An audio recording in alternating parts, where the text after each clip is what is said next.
And I use epigraphs well. And original sin, obviously, that has a very biblical connotation that applies very much to the book. Virtually all of these characters, but as we are, what is it? Not all are vicious. Pretty much every character in the book, every main character is vicious. Even someone like Andy Warhol and Truman Capote, who aren't killers and who are based on real people, are vicious, nasty little people.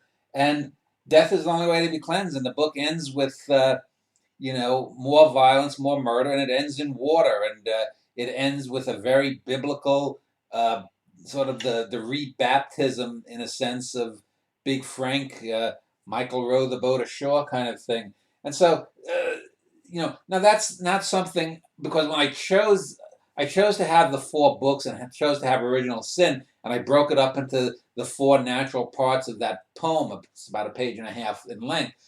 I didn't know exactly how I was going to end the book, but in my mind, in the undermind, is the workings of, okay, in this section, this is where things come together, and just as the end, that's the end of that poem, and it brings together what came before. So too in this chapter, I'm sort of recapitulating that, but on an unconscious or subconscious level, and the whole thing with the water and the violence and all of them are bad people is something that is obvious, but you don't know exactly what you're going to do. And then when you look back at the epigraph, you say, well, that really applies, but not in the way that I thought it might, but in a sense, even better and more deeply, because you have channeled what it's saying uh, within. And that's one of the ways that an epigraph can really work, is that uh, epigraphs that are tagged on to the end, at the end, after you've written a poem or beforehand, generally speaking,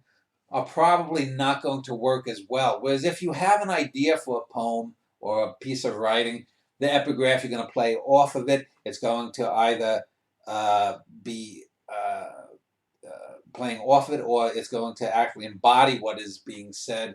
Uh, you have to sort of let it seep into you, and these things work, at least for me, in ways that you can't predict. But always at the end, it's the kind of thing that that critics will be having their hands down their pants, jerking off about it. What does it mean, the symbolism and whatnot? But it because it is all organic.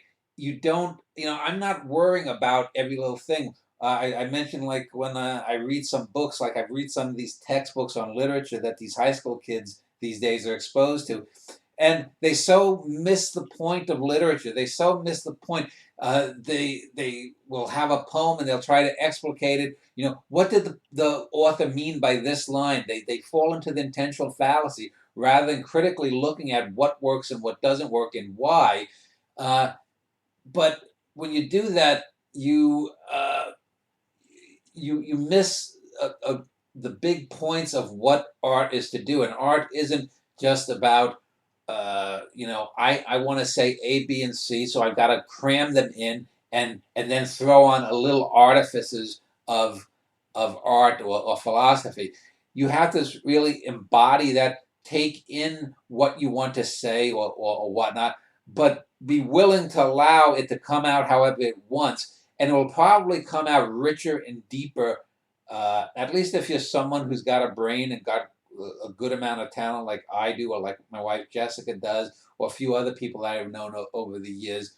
But very few artists are willing to do that. They always want to hit you over the head and state something and do it. I was reading pieces of Virginia Woolf's writing, and Virginia Woolf is a bad writer. She's often praised as a great writer, but she's not a good writer in any stretch of the imagination. She's very surface level, and it's because of that she has this thing to say, and she will hit you over the head with it over and over and over.